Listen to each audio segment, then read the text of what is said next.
Bonjour mon cher Steve. Ravi de vous retrouver comme tous les mardis dans ce grand journal.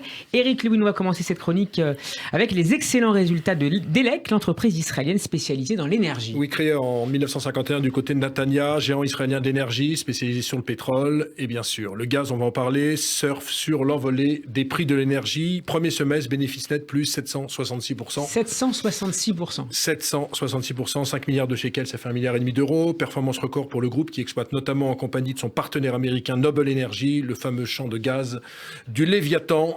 Vous le connaissez bien évidemment, situé dans la mer Méditerranée à 125 km à l'ouest de Haïfa, considéré comme le plus grand projet à avoir été financé par des capitaux privés au sein de l'État hébreu. Donc Delek profite de la situation de crise européenne autour de la Russie et de l'Ukraine. Mais c'est exceptionnel pour Delek. C'est un paradoxe de dire ça parce que nous on souffre avec notre facture énergétique qui n'arrête pas de monter, mais pour des groupes comme Delek ou pour des groupes comme en France Total Energy, c'est Byzance, c'est l'Eldorado.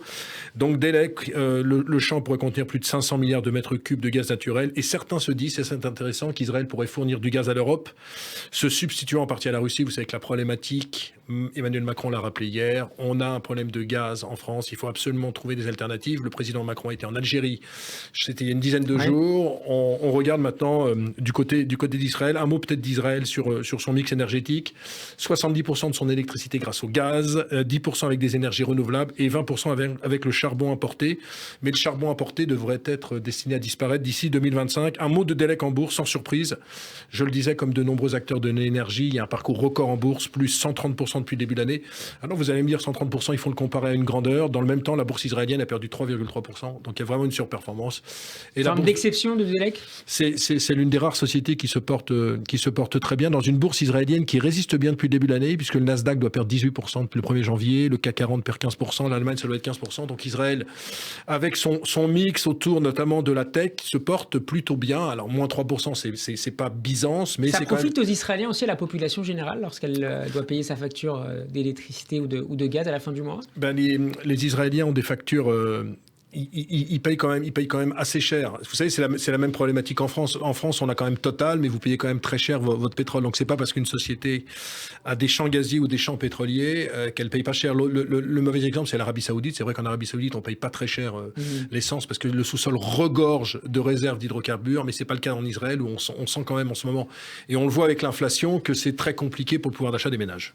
Les levées de fonds continuent pour les startups israéliennes avec 42 millions de dollars pour une assurtech du nom de Fermatic. Alors oui, avant de parler de cette société, je me suis penché sur le monde des levées de fonds. Ça ralentit quand même en Israël. On a eu en juillet 700 millions de dollars. C'est le deuxième mois dans l'année où on a moins d'1 milliard de dollars de levées de fonds. D'accord. Et surtout, ce qui est intéressant, c'est qu'il y a eu à peu près 3000 licenciements dans les startups en quelques semaines. On l'a suivi ces dernières semaines. Ça commence. C'est lié à la guerre en Ukraine.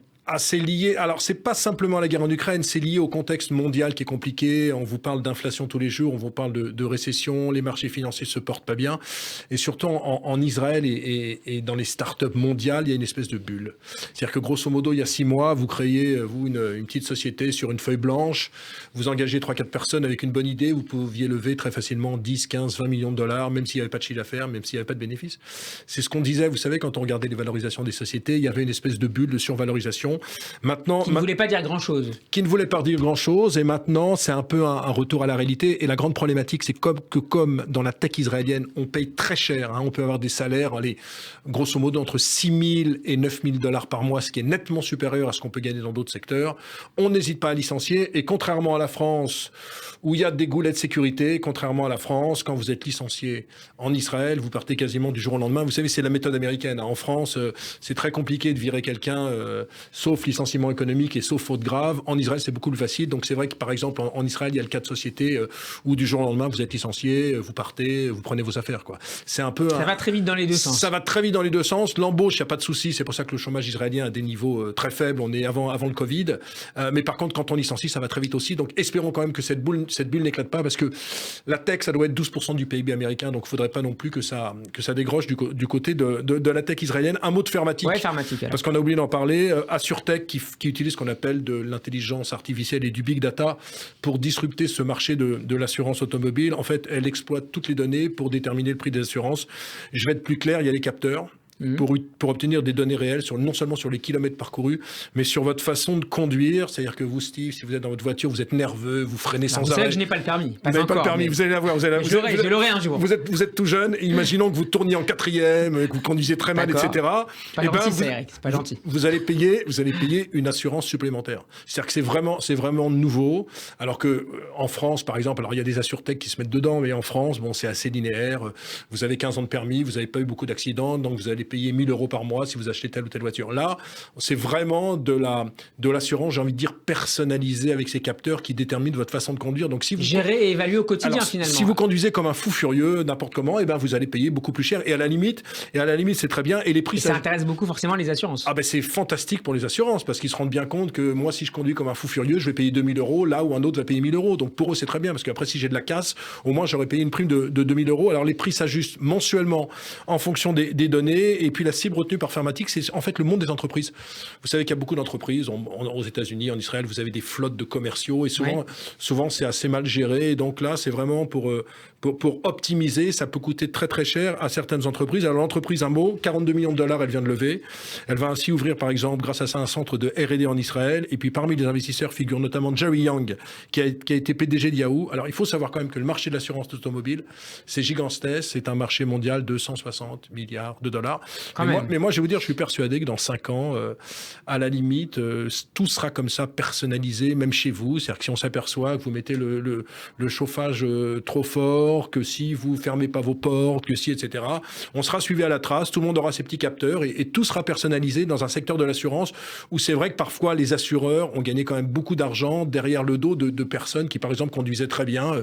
Ils s'en fichaient complètement. Et donc là, c'est vrai que cette personnalisation, ça va plutôt dans le bon sens. Et donc, Fermatic... Ça a quelques atouts. Ça a quelques atouts. Alors après, on peut dire, oui, la régulation des données, la CNIL, etc., on est suivi, etc. Mais ça, c'est un autre domaine sur lequel on n'a pas le temps d'en parler aujourd'hui, mon cher Steve. Une autre fois. Merci beaucoup, Eric Lewin. Merci beaucoup. Votre chronique est à retrouver en podcast sur radioj.fr, sur notre appli également, mais aussi sur YouTube, sur la page de Radio J. Bonne semaine à vous et à mardi. Merci, Steve.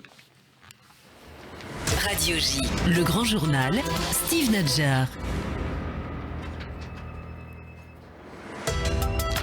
Merci d'être avec nous dans le Grand Journal, émission à suivre en Facebook Live sur notre page Radio J. Tout de suite, l'entretien de cette édition.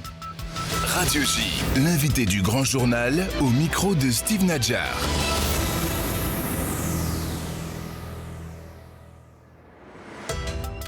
Maître Raphaël Nizan, bonjour.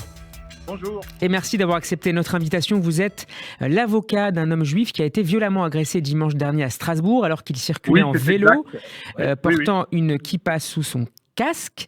Il souffre de multiples fractures au nez, au bras, aux côtes et à l'orbite gauche. Maître Nizan, comment va-t-il cet après-midi ? Il ne va pas très bien. Non, il ne va pas bien du tout même.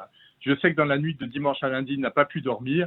Il ne sait pas comment se positionner pour dormir. Il est perclus de douleur et personne ne peut rien pour lui. Ça résiste aux antidouleurs. Il a quel âge ? Il a des côtes cassées